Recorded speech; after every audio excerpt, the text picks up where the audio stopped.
من الشيطان الرجيم بسم الله الرحمن الرحيم يقولون أئنا لمردودون في الحافرة أئذا كنا عظاما نخرة قالوا تلك إذا كرة خاسرة صدق اللہ العظیم۔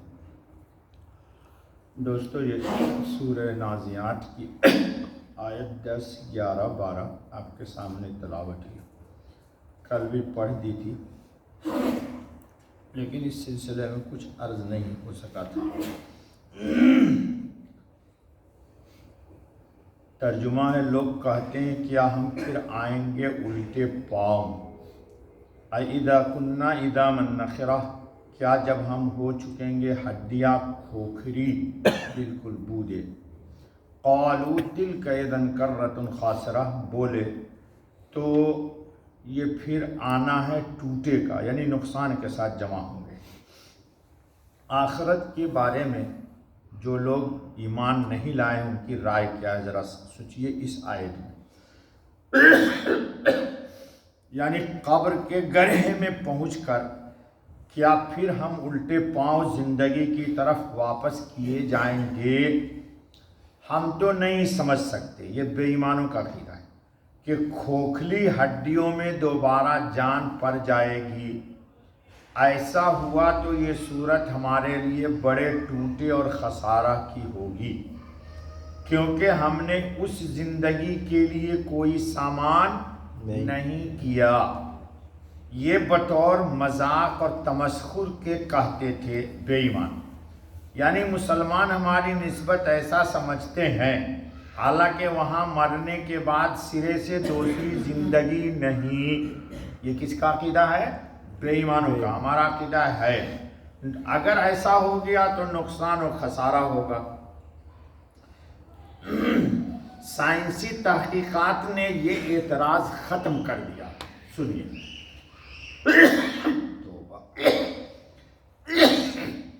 اس سائنسی دور میں اگر فضا میں منتشر شدہ آوازیں ضبط کی جا سکتی ہیں تو یہ بات مادہ پرست انسان تسلیم کرنے سے کیوں تردد کرتا ہے؟ اب تو سائنس یہاں گئی کہ انسان کی آواز فضاؤں میں منتشر ہے، مرا ہوا کتنا پرانا ہے، اس کو کیچ کر کے اکٹھا کیا جا سکتا ہے کہ پروردگار عالم اپنی قدرت کاملہ سے انسانی اجسام اور ان کے پراگندہ اجزاء حتیٰ کہ مٹی اور پانی میں تحلیل شدہ گوشت پوشت کو بھی جمع کر کے دوبارہ قیامت کے دن جمع کر دے گا۔ یہ ہمارا ایمان ہے۔ اب سنیے مولانا نانوتوی کی بات، بہت پیاری بات کہی حضرت نے۔ عالم جسمانی کی حقیقت اور اس کی موت اور حیات، جس طرح ہمارا جسم ہے اور جسم کی ایک حیات ہے، اسی طرح یہ جو کائنات عالم ہے یہ بھی ایک جسم ہے اور عالم کی بھی ایک حیات ہے۔ قیامت نام ہے اس عالم کی حیات کو ختم نکال دینے کا۔ اب ذرا سنیے مولانا قاسم نانوتوی بانی دارالعلوم دیوبند کیا کہتے ہیں۔ عالم جسمانی کی حقیقت اور اس کی حیات و ممات پر حضرت مولانا نانوتوی فرماتے ہیں کہ عالم جسمانی بھی انسان کی طرح مختلف اجزاء سے مرکب ہے۔ جیسے ہمارا جسم سر، آنکھ، کان، ناک، پاؤں، پیٹ، ہتھیلی متری سب سے مرکب ہے، اور جس طرح انسان کی حیات ترکیبی اس پر دلالت کرتی ہے کہ یہ اس کی حیات مستعار محض ہے۔ ہماری زندگی یہ بھی بتا رہی ہے کہ یہ جو زندگی ہماری ہے یہ تھوڑے دن کے لیے ہے۔ اللہ رب العزت جب چاہیں جان ڈالتے ہیں پھر چپتے نکال لیتے ہیں، اور چند روزہ ہے اور اس کے بعد موت ہے۔ اسی طرح اس عالم پر بھی ایک وقت موت کا آنے والا ہے، اسی کا نام قیامت۔ اور جیسے انسان پر مختلف دور گزرتے ہیں، طفولیت یعنی بچپن، شباب جوانی، اور پیری بڑھاپا، اور پھر موت، اسی طرح عالم کے لیے بھی طفولیت، شباب اور بڑھاپے کا زمانہ ہے۔ یہ عالم بھی بچپن تھا، جوانی تھی، اب بڑھاپا چل رہا ہے اس کا۔ اس کے بعد اس کو فنا ہے، اور یہ قیام قیامت تک کے وقت ہے۔ یہ دنیا کب تک قائم ہے؟ جب تک کہ قیامت نہیں آئے گی، اس کی حیات موجود ہے۔ اس وقت مجموعہ عالم کا قبض روح ہوگا اور اس کی حیات ختم ہو جائے گی، آسمان و زمین پھٹ جائیں گے اور عالم فنا ہو جائے گا۔ آسمان اس عالم کا سر ہے، مولانا نانوتوی کہتے ہیں کہ آسمان اس عالم کا سر ہے، اور آگ سینہ ہے، اور ہوا پیٹ ہے، اور زمین اس کے پاؤں ہیں، اور پانی بمنزلہ ہاتھ کے ہے، اور شمس و قمر یعنی چاند و سورج بمنزلہ آنکھ کے ہیں، اور پہاڑ بمنزلہ ہڈیوں کے، اور یہ درخت و اشجار بمنزلہ بال اور روئیں کے ہیں۔ یہ جو انسان پر روئیں ہیں نا، یہ روئی وہی، اللہ اکبر۔